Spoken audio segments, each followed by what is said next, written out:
As I'm planning my retirement from the military, one of my biggest challenges is just figuring out what day and month to actually retire.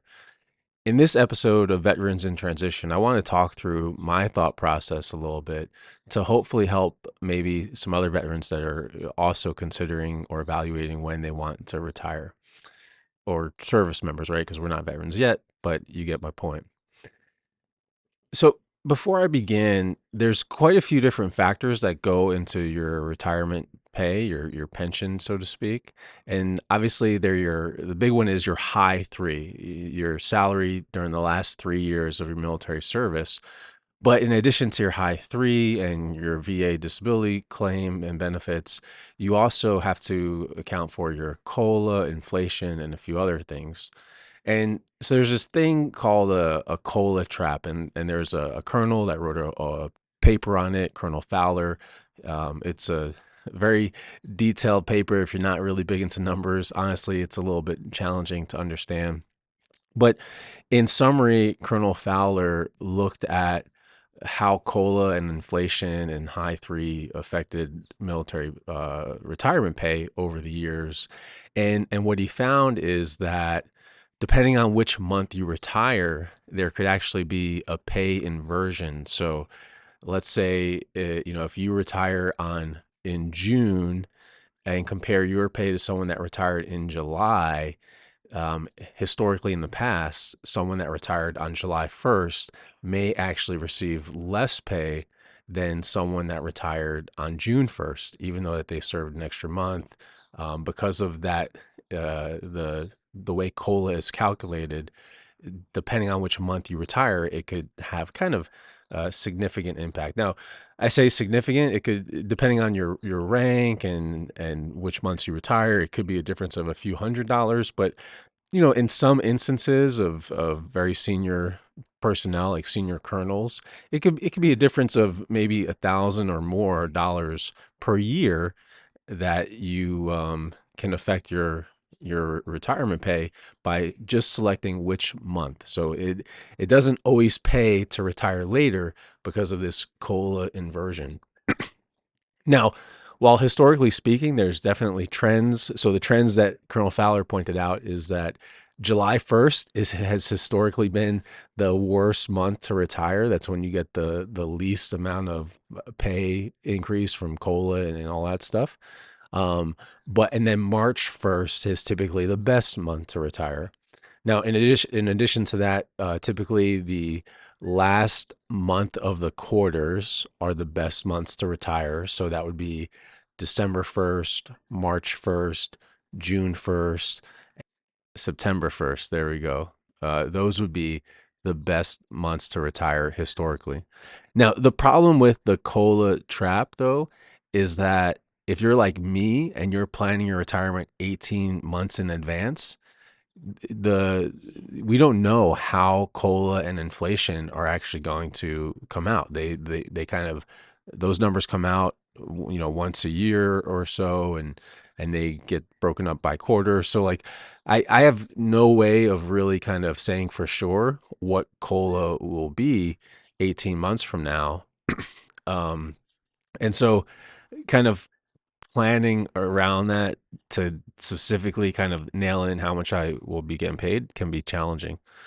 But it's good awareness to know, right? Like I would avoid retiring in July, and maybe if I could retire in March, that would be great. But otherwise, I at the end of the day, I think the pay differences between the amounts is not too significant that would really change the day that I selected to retire.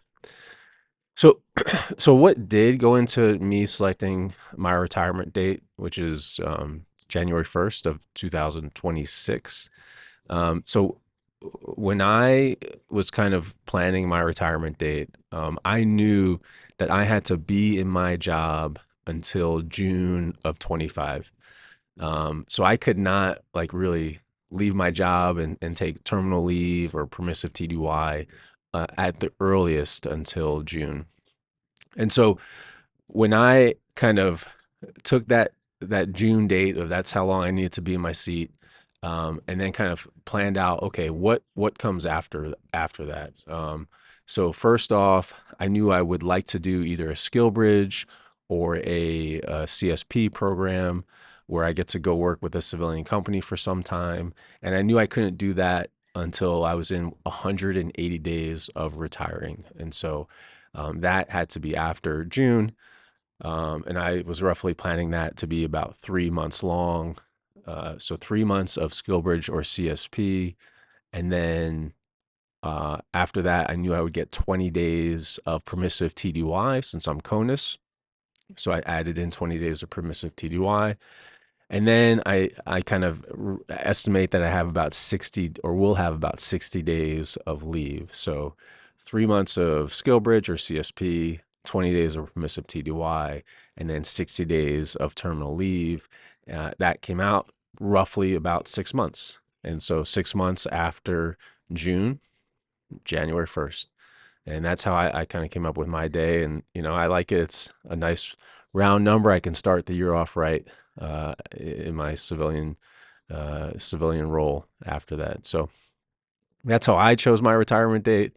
Um, if anyone else is watching this has any, input or advice, I'd love to hear it.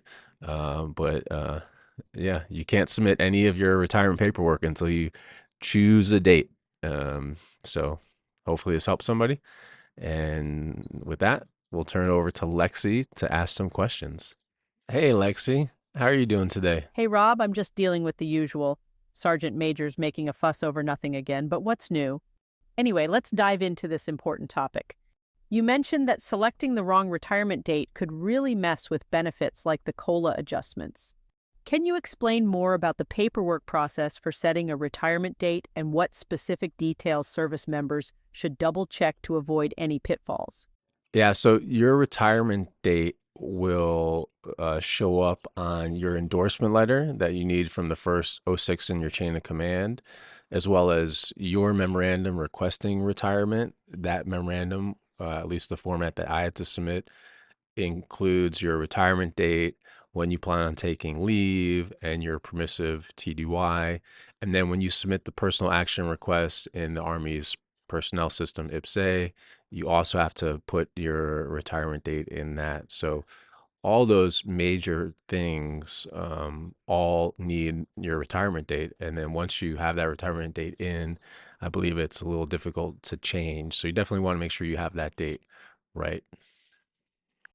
That sounds like a tight ship to keep in order, with all those documents needing to line up perfectly.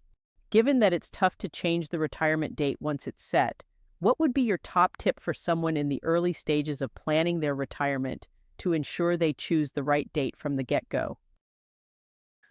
Uh, I would say, I'm fortunate in that since I'm in command, I know for the most part exactly when I'm going to leave command. I have a date that I have to serve in this role until.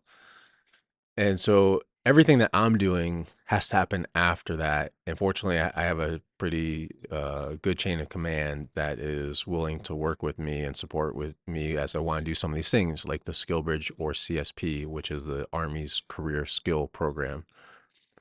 And I think if you don't have like that key date in mind, once you decide to retire, I'd say you need to have a conversation with your chain of command and really talk to them about, okay, like when can I or when do you expect me to work up until so that, and I'll work up until that date, do whatever you need. But then once that date hits, when can I start doing some of these other things that I would like to do, whether that's permissive TDY, terminal leave, SkillBridge, CSP, whatever. Because until you know that work until date, you can't really plan everything else afterwards. So having that conversation with your chain of command, if needed, I think is important. And yeah. That's a solid piece of advice. Communication with your chain of command is key to align everything perfectly for a smooth transition. Rob, thanks for diving deep into that. It really highlights the importance of clear planning and understanding the timeline constraints. Now let's lighten the mood a bit with our military joke of the day. Why did the tomato turn red? Because he was in enemy territory. I don't know why. Actually, because it saw the salad dressing. Always got to keep an eye out, right? Thanks for sharing your insights and laughs today, Rob. To all our listeners, remember to subscribe and leave a review. Your support helps us keep bringing you valuable content and stories from the front lines of transitioning. Take care, and we'll catch you on the next episode.